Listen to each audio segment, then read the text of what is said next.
जरूरी सूचना भाई माने सबकर मोबाइल थी गुटे गुटे मेसेज आसी पारे जेनता कि ये मोबाइल हैक हबार नु बचबो।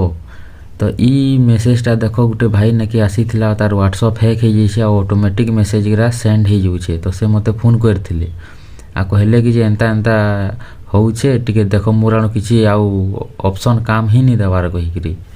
तो समस्ते टिके देखिकी आ कहीं फाइल के ओपन नहीं करबो से डिलीट भी करी नहीं पारबार कि ओपन भी करी नहीं पारबार। आ मुई जेते बेले से फाइल के ओपन करली दिस फाइल इज हार्मफुल लिखी देला। तो शायद काके जना भी नहीं थिबा और किए जदि ओपन कर देल बोले तुमर व्हाट्सअप भी हैक हो जाई पारे बहुत संभावना अच्छे। तो टिके देखिकी तार रिश्तेदार सब करी ना कि सेटा सेंड हो जाइए ऑटोमेटिक सबू ग्रुप मान के भी पुलौछे तार आड़ू से किसी करी नहीं पारबा।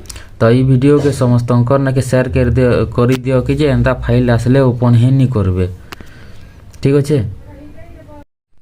तुम रिश्तेदार मान के सबके बतई दियो एंता एंता आसले मेसेज आसला कहले ओपन नहीं करबे ना वीडियोटा शेयर कर दियो जे सबे जानी जीवे ठीक अच्छे।